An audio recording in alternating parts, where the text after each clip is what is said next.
All right, welcome everybody to our Team Thursday. I was going to say Wednesday night call, team. Oh, I can't even talk. Thursday night team call. I'm excited to have you guys all here tonight. I'm super excited too because we are going to be hearing from my coach, Sophie. I could say so many amazing things about her. She started coaching probably about a little over a year ago, but finally she dug in the past couple months, and I'm sure she'll tell you a little bit about herself. But she is just such a light. I love having her on the team. She's so good at connecting with people and talking to people and time management. So I'm just going to pass it over to you, Sophie, and you can share with us your tips and tricks.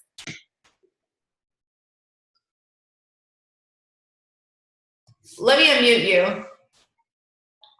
Twitter. Okay, go ahead. Oh, there we go. Okay, can you hear me now? Okay, so I'm Sophie. Let's see, I signed up originally, just a little bit about me if you don't know me. I signed up originally as a discount coach February of 2017. I did 21-day fix, and I was that coach that was shy to share her results until I had results to share, or my story, I guess. And so I didn't say anything or talk about my journey or anything until I finished 21-day fix, had great results, and I kind of started being brave and sharing my story a little bit. Let me back up. At that time, I have 2 kids. They're 4 and 2 right now, and so at that time they were 3 and 1. And we were living in Forest Grove, Oregon, in a little subdivision house. And my husband wasn't really happy with his job, but he was willing to stick with it because we worked for the city and benefits, and we've been there for almost 10 years and things. And then he found his dream job in this little town in Potlatch, Idaho. And so I started slowly getting into the coaching thing, and he's like, I got my dream job, let's move. They need me there in 2 weeks. And I'm like, okay. So we had this big change. We sold our house. It sold in a weekend, lived in a travel trailer from May to the end of September. And during that time, I was in like pure survival mode, a 3-year-old, a 1-year-old, and a 26 to 28 foot travel trailer with our 2 dogs, and living out of storage units, and just life was crazy. And I totally lost all my results. I probably even gained a little bit more weight and just did not take care of myself. So I was taking care of everybody else because it was crazy town. And just trying to figure out what we were going to do with our lives, and where we were going to live and everything, and just stress. And I'm an emotional eater anyways. So when and Ashley was like, hey, are you doing okay? She'd reach out to me every now and then. I'm like, yeah, I'm just hanging on for dear life here. So I kind of just dropped the coaching ball. And when we finally moved into a house and I had space and I could, breathe a little bit, I reached out to Ashley again. I'm like, okay, I'm ready to get started. So I feel like I really started jumping in both feet to coaching in the end of September of last year. And here I am. It's my first summit this year. And I consider myself a part-time to full-time coach. I don't do it full-time like Ashley does, or I know Angie, who's my coach, she is in it full-time. And I will tell you why, because I'm a stay-at-home mom with my 4 and my 2-year-old. And I will say they are the joys of my life. Not that coaching is not a joy of my life, but right now they're here and coaching is here. And so they kind of dictate my day as far as how I approach my business. And so I thought I'd just kind of walk you through my day and what I do to squeeze things in here or there, so my kids don't just see me on my phone all the time. Because I love, love, love coaching, and kind of my game plan in the future is as they go to school and get older, I become more and more and more of a full-time coach. So I will say, with that being said, my son, who's 2, is not a great sleeper, so sometimes he does not sleep through the night. So ideally, if he was in his own bed, I would wake up, at 5 a.m. I would get my workout done, but let me tell you, that does not happen for about a month, because he crawls into bed with us at about 2 in the morning and just crashes, and as soon as he hears sounds, he's up. So this is how my life has been this past month or so. So let me just say, when I wake up, I keep my notepad by my bed, and I reach for my notepad, and I started, afterwards, as my first summit, I started doing affirmations about kind of my goals for myself and my goals for my business. So I do like my own personal affirmations in the morning, and I do my business affirmations in the morning. I just do those really quick, 5 minutes max. And I kind of write down a little mental to-do list. I'm a list maker for the day. So I know when I have a few minutes here or there, I can pop on and go, like, I'll write down, I still use pen and paper. I'm old school. I'm thinking about doing Teamsy, but I haven't gotten there yet because I just haven't had the time to like sit down and figure it out. So I still use pen and paper. So I write down every day, like, need to make 5 new friends. I need to have 5 new conversations. I need to do 5 follow-ups. I need to check in with my groups. I write down every little thing I do because I like to check boxes. So when I have a minute, I feel like I'm getting some work done, I can grab my phone and I can check off my box. So I wake up, I do my affirmations, I make my list, and then I grab my phone and I skim my messages really fast. I don't reply to them all. I just check to make sure all my no challengers or clients have sent me like kind of an emergency, I need help kind of email, or someone that's like, hey, I'm interested and is wanting to order. I look for those really super important messages and I tackle those first. And then I put it down and I don't, and I apologize if my kids come in. My husband was supposed to be home, but of course he has to work late tonight. So they're plugged into a movie, but if they come in, no, it's just my dog. I joke. So I check for my important messages. And then if I have time and my kids let me, I check into my groups really quick and I will find like a cute meme to put in to, or motivate them or give them like a task to do, like it's Why Wednesday or Thirsty Thursday, let's check in on our waters. You know, I just do something real quick in my groups. And then if I have the time, I also do I like to do the polls. Have you guys ever done those in your group? Like I give them a to-do list every day of, did you get your water in? Did you drink your Shakeology? Did you do your Recover and Energize? Did you get your workout done? How was your nutrition? And my challengers love it. They love to go in and check the boxes. So I preset those out if I have time for the end of the day. So if I don't have time later in the day, it'll pop up automatically. And I love those preset posts. So those are a lifesaver. And then another trick I have is anytime I am using the restroom, I always bring my phone in. And I know this may be a little too much information, but that is like my kid-free zone. You know, you're going to the bathroom and I can send out messages. I can reply to people. I can add my friends. I always, when I'm using the restroom, I always add friends or I check for birthdays and I send a birthday message. Those are always your must. Because if you're sending your birthday messages, there's at least 1, 2, 3, sometimes 4 in a day, new conversations. And I always just say, hey, happy birthday. Are you doing anything special today to celebrate you? And they 90% of the time answer. And then you've got a conversation rolling. So that is something I always do is birthday messages. And I always generally use them for the bathroom because it's the same message every time. I don't have to think about it. I just boom, boom, boom, or I have it saved in my notes on my phone. So you can just copy and paste. So then when my kids are up and about, I unplug. I shut down till about nap time, unless we are having like morning cartoons or they are plugged into a movie, then I feel like I can pick up my phone again and hit my checklist and go, okay, I need to post something about me personally or do a Transformation Tuesday post. So I'll try and do that really quick. Other things I do, I don't know if you guys are like this, but I have light bulb moments in the middle of the day. And if I can't get to my phone or the computer to write out my post, I make notes in my phone or I kind of type it out really quick in my phone, or I just write it down on a scrap piece of paper and I type it out later so I don't lose that thought. Because I don't know if you're like me, like that moment of like, oh, genius. Okay, but I'm not going to remember it in 20 minutes. So I have to write it down now. And then I'll stick it in my back pocket or I'll have it in my phone and then I can just copy and paste later or type it out a little clearly later. But I just write down the gist of the idea. So you're not sitting there later when you have that quiet moment to figure out what you want to say. It always happens when I'm like trying to get my son for a nap. I'm like laying in bed with him, like, oh, this is great. So, okay. And then, so that's the morning and then comes nap time. And generally my son's down for at least an hour and a half, 2 hours. Then I have to get my daughter down. So it's really like, I've got a good hour. So I get my workout in, try and get my shower in.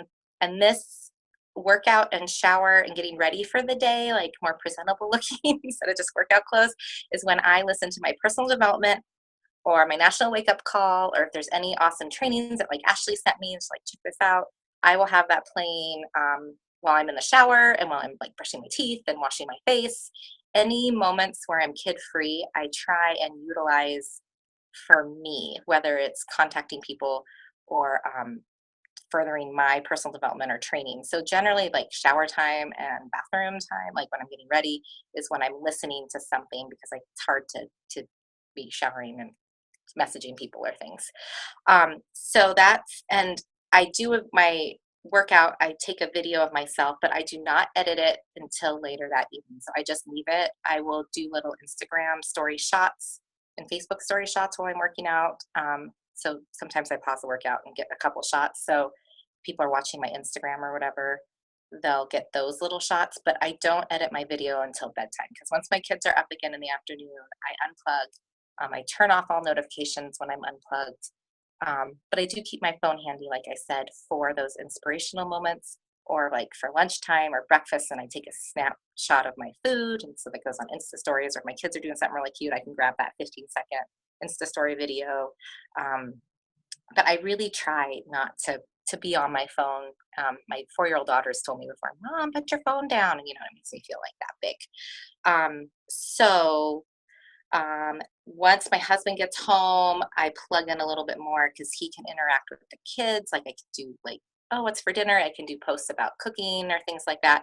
But I really try not to dive really into my business until about 8 o'clock when my kids are in bed. And I know Ashley said, I've seen, I can tell when you're on and when you're off. And that's when, and I've discussed this with my husband. I said, okay, I need a good solid hour where nobody bothers me. This is my business hour. And I'd say discuss this with your family and your spouse, and you guys find what time works for you, where I can edit my video, make my posts where I can actually think about what I'm writing, really have conversations with people, and tackle the checklist that I did not get through the day in my little snippets of time. So I generally is like from 8 to 9, and I will tell you guys, my husband will time me. He's like, okay, I've got an hour. And then he'll come in, he's like, okay, your hour's up. And I feel like family is very important to me. And my husband and I he's very supportive of what I'm doing, but he also wants time with me, which I totally understand. And I want time with him. And so he'll be like, okay, your hour's up. And I will unplug, even if I haven't finished my list, because I don't want any like hard feelings or remorse or anything like that. And he's so supportive of what I'm doing that I want to honor our time together too. So then after that hour, I will unplug. So I make my priority. I make sure I do my workout posts. I make sure I, get back to people that need to get back to. I make sure I check in with my groups at the end of the evening. But so sometimes I don't finish every day, and I'm okay with that because that's just the phase of life I'm in, and we're all in a phase of life. And so this is what I do, and you guys have to find what works for you. But I would definitely say make sure you have that solid time of like at least an hour a day, if that's your business time, where you can really dive in. And because I can't make a post when my kids are running around screaming, my brain just can't multitask like that. I'm sorry, I'm checking my notes and see if there was anything else.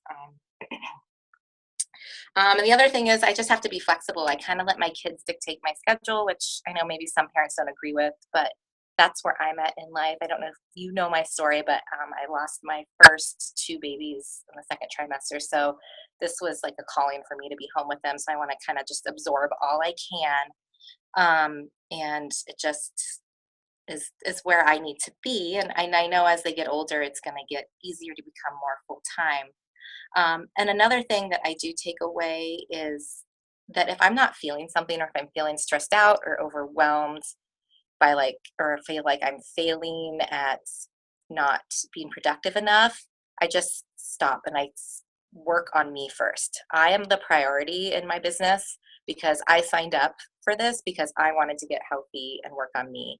And I found the minute I stop focusing on me first, people aren't as interested because they can tell I'm stressed and anxious.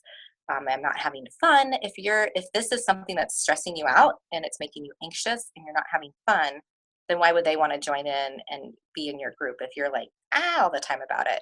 So you have to make sure that you are your priority. You are the first person you take care of in the mornings. That's why I always do my affirmations. I make sure I get my workouts in, and I make sure I'm still having fun, because if I'm not having fun, then they're not going to want to join me. And I try and be open and honest about it. So that's why I say if I don't get through my power hour every day, if I'm like, oh, I didn't start 5 new conversations today, I'm okay with it and I let it go, and tomorrow's a new day. And that's what's worked for me. And something that Ashley said before is, if you're not feeling it, like if you are feeling anxious that day about starting new conversations, don't do it. You don't want it to come from a place of anxiety. You want it to come from a place of genuine, like, I'm really interested in starting a relationship with you. So there are some days where I'm like, I'm just not feeling it today, but I know I need to get my workout posted and I know I need to take care of me first. And that's all I do those days. And I feel like that's okay. And it's my business and I'm running it my way. So everybody has to find their own rhythm, and I'm happy to help if you want help. If you've got little kids or you have any questions, let me know. But that's kind of my day. I hope I wasn't talking too fast.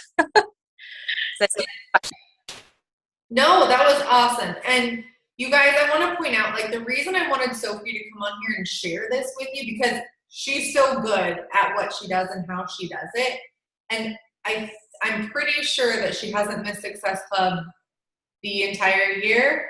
I think Yes, I missed January, and that's when I wasn't having fun and I was feeling anxious and I was really worried about hitting Success Club instead of focusing on me. And I really learned a lesson that month because I was like, oh, it's January. I'm guaranteed to hit Success Club, right? Everyone's starting their health and fitness journey. And whoop, got nothing. And I learned that lesson. I was like, wow, I'm focusing more on like recruiting people and getting people in than focusing on my journey and me having a good time and me, because I'm doing this anyways for me. So if people want to join me, fantastic. For me personally, I signed up as a coach to get that discount and to have that accountability and to work on me. And if people want to come along, that is fantastic. But I luckily have the ability to not be required to have this as an income, if that makes sense. So I feel like I have that flexibility. And I wish others, even if you're requiring it for income, like have that joy and flexibility with it, because that comes through in your posts, that comes through in your messages. So if that makes sense at all. absolutely. And that's what I was like getting at is like, she only, has these time periods in between things to work her business. And last month she hit Success Club 12. She's very close to Diamond. Like, her business is growing, and it's because she's so consistent at what she does. And the other thing that I wanted to point out was sometimes we get freaked out about, oh my gosh, we need to post this right now, or we need to do this right now. I get the same way sometimes. But I know, like, so we worked out this morning and she's gonna post it tonight at 9 or 10 o'clock or whenever she posts it. And it doesn't make a difference. It still gains traction. So wherever you are in your business or wherever you are in your life, just fit it in and don't be stressed out about you can't be on Insta stories during this time or you can't post during this time, because whenever you do, the people are going to be there. They're not on online 24/7 either. So thank you so much for sharing. And I want to open it up for questions, or if you want to say I would say one more thing. I have noticed, like, I've tried, I'm like, okay, I've got free time. I'm going to actually like edit and post my video right after I'm done working out. And it'll get like nothing. It's like your audience, once you kind of get your rhythm and your consistency, they expect me to post in the evenings now, I feel like. Because when I posted earlier in the day, it doesn't go as hot for me now. And I think that's just the consistency. And like you said, consistency. If the things I mainly do is work on me, I make sure I post that I'm working out, and, like that Transformation Tuesday and your Throwback Thursday or what have you. There's consistent things I hit, and if I don't get the rest of my power done, then at least I'm showing up every day and people can see that I'm showing up. Any questions?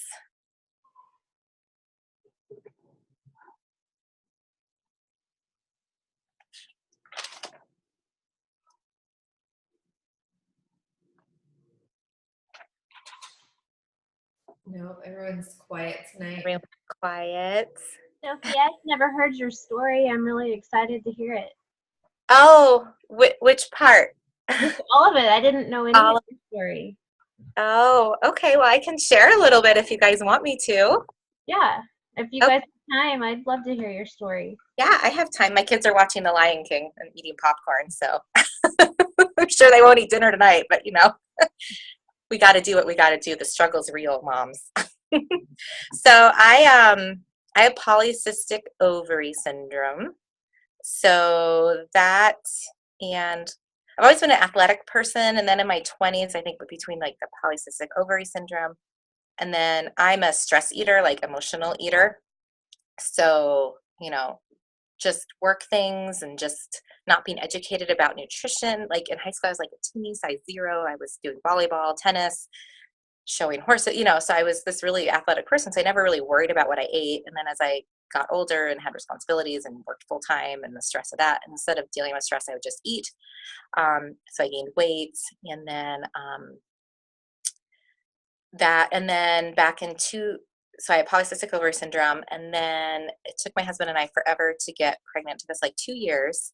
And we think part of it's because of that. And then we got pregnant, and this was 2009. And at about 17 weeks, it was 17 weeks, I started having spotting, and I was like, oh, this is weird, but I wasn't having any contractions, and it was a Sunday evening, and so I went and looked at all the baby books, and they're like, oh, no contractions, nothing, just some spotting. I'm like, okay, I'm not going to bother anybody. I don't want to bother the doctors on a Sunday night. I'll just wait till Monday morning. And called, and they got me right in. And by the time they got me in, they're like, you're 6 centimeters dilated. And I was like, what? I didn't have any contractions, nothing. So they rushed me over. This was back when we lived in Oregon. So they rushed me over to the Portland hospital. The specialist came and saw me, and he's like, there's nothing we can do for you at this time. Unfortunately, you just have to deliver the baby. And my gut reaction was like, I don't want to deal with this. I just want to like knock me out, like kind of do like an abortion kind of thing. And my nurse, bless her heart, had lost her baby at 24 weeks. And she's like, no, you need to say goodbye. Like, it is such a thing to, we have people that come back that do that. And weeks later, and they're like, do you have any pictures or anything? Like, no, you need that closure. And so she talked me into it. And I'm so happy I did. We had a little girl, her name was Marjorie, after my grandma. And we kept her in our room with us and got pictures, and just had our moment and our grieving. And I mean, I grieved for a long time. I mean, I had never felt, I was in my 20s. I'd never felt that level of pain before, or grief before in my life. Like, I remember when we dropped her off to have her, we decided to have her cremated so that when my husband and I pass, we can all be mixed together, our ashes. Like, I remember, and we were able to bring her in, because she was all of this big. And just after we dropped her, I just remember being outside the mortuarium and just like dropping to my knees and just like screaming. Like, I was just, because you don't prepare when you're in your 20s, you're not prepared for anything like that. And so we went back to the specialist. He's like, so we think you have an incompetent cervix, which means as the baby gains weight, your cervix just opens on its own and it can't hold the weight. Like, we can do a vaginal stitch. And I'm like, okay, we'll do that next time. He's like, wait 6 months. So we waited like that 6 months, and that first month I got pregnant right away just from trying. And so I was like, we were like over the moon. Okay, we were going to specialist this time. He's going to put that stitch in. And I had the stitch put in, and right at that clockwork, at 17 weeks, I started funneling my cervix and put me on bed rest. And of course, I'm like emotionally eating this whole entire time, right? So I put on bed rest from 17 weeks, because I had about from 16 weeks to 17 weeks, my cervix went down to like half a centimeter. Like, it was just hanging on by a thread, even with that stitch in there. And so they had me on he didn't want me showering. He didn't want me to make food. Luckily, my parents live in Portland, so they would come out and or my husband would leave a cooler of food by we put the futon in the living room, and I just watched TV and laid around from 16 weeks to 22 weeks when my water broke, but I wasn't having contractions. They're like, well, we'll send you home, just lay flat on your back, and we're hoping to make it to 24 weeks, because that's when they had the NICU doctor come talk to me, and he said, they haven't had any babies survive before 24 weeks in over 7 years. And he goes, and they can feel every little poke and prod. And the doctor told me, he goes, it's like torture. We can try and save him, but it's like torture. We were having a boy this time. And I said, okay, well, if he comes before that 24-week mark, because that's when their lungs are developed with the alveoli for the oxygen exchange. I said, then we'll try. But if not, we're just going to let him go on his own. And so I lasted about a week, and I started having contractions. So then we had to deliver him, and his name is Michael, and he lived about an hour. I can still hear his cry. Like, he cried, and he tried to grasp for air. And that was really hard, because I was like, I have to do this again. And I was just like done at that point. I was like, okay, I can't do this anymore. And I said, I need to take a break, and I need to do some research and just grieve. Like, I would the hospital was amazing. They had these like handmade blankets. Like I would sleep with them every night. I have these charms made with their birthstones, and they took their hands and feet prints and they like scanned them in the computer, and they're actually their imprints on my necklace. So I'd wear that every day. And I decided that the nurse I had that first time around, I was like, I want to be a nurse. I want to be that OB nurse that helps the mom like me. So I went back to school. I took a break for a long time. I went back to school, got all my prereqs for nursing done, and also did some research like online about incontinent cervix. And there's one more stitch they can do where they go in abdominally, and they put the stitch in before you're pregnant, so it's right at the base of your uterus, or your cervix is right there. Whereas the vaginal one, they go in vaginally and they sew at the very bottom, so it doesn't have that chance to funnel open. So I was like, okay, I want to do that one. So I went back to my specialist, and he said, well, you have to have, this guy was very smart, but didn't have the best bedside manner. He's like, you have to have 2 failed vaginal cerclages. And I was like, I can't emotionally just keep trying to do this. And he's like, I won't do the abdominal one for you because you have to have a C-section to deliver the baby and surgeries. So I went and got a second opinion, and this doctor was amazing, Dr. Buckmaster. And he put the stitch in for me. And then it took us about 6-8 months to get pregnant because we took a few years off. And we had a successful delivery with my daughter. I had a C-section. He delivered her, and he delivered my son. They're 23 months apart. So we had Madeline and Wyatt, which gives me goosebumps because we had a girl and a boy the first time as well. But in the meantime, those pregnancies, I was just eating. I was on bed rest at the end, when we were pushing closer to 30 weeks because they didn't want me to go into premature labor. I was getting shots every day. I also ended up getting gestational diabetes from my PCOS, and, from having probably all that extra weight, because the stress and anxiety, especially with Madeline, my daughter's pregnant, was just, I was just so anxious the whole time. So that's kind of my story. So in that time span, I had 3 abdominal surgeries because I had the cerclage put in, and then I had 2 C-sections to deliver. And I still have the cerclage. Like it's there until I'm done having kids. I haven't decided yet. It's a hard door to close, but I also know it's such a high risk anxiety thing. So we're kind of, I don't know. I couldn't make that decision when they were doing my C-section. Like, you want us to take the stitch out? I just can't make that decision yet. It feels so final. And but yeah, that's kind of my story. Thank you for sharing that. That was probably really hard to relive, and it's actually really therapeutic in a way to like talk about it instead of just brush it under the rug, and becoming a coach has really, I was talking to Ashley and a few of the other coaches, and like when their birthdays came up this year, it's like, I normally don't share anything because I've had backlash from family about sharing that kind of stuff online and sharing pictures of them online. And these girls were like, no, do it. And I did. And it was so amazing. My father-in-law was like, I had no idea what I knew what you went through, but I had no idea what you went through. Like after I shared it, he came and like gave me a hug and was crying. I had women like on Instagram reach out to me, and they're like, you give me hope. We just lost I had 3 or 4 women. And I said, okay, this is the stitch I had. You need to look into this. I had one gal, I should actually just message her. That reminded me. She had her surgery in July to put the abdominal cerclage in. She had no idea about it before my story. And I was like, that is so cool to me. I mean, it is really, really cool. So coaching has really helped me, because I would just, like, their birthdays would come around and I just kind of shut down. And actually, like this year, I wrote stuff about them and actually cried my eyes out, which I think has actually really helped me a lot. So I appreciate all of you guys for helping me with that.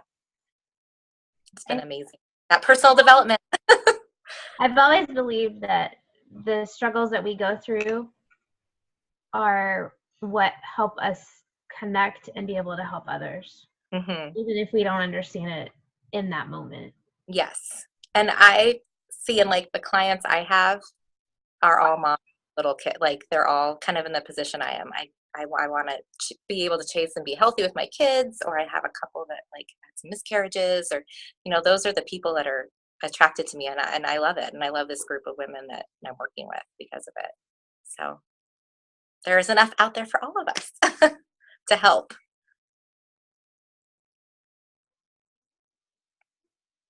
So I hope that kind of clarifies why I'm like, my kids are here and my business is here.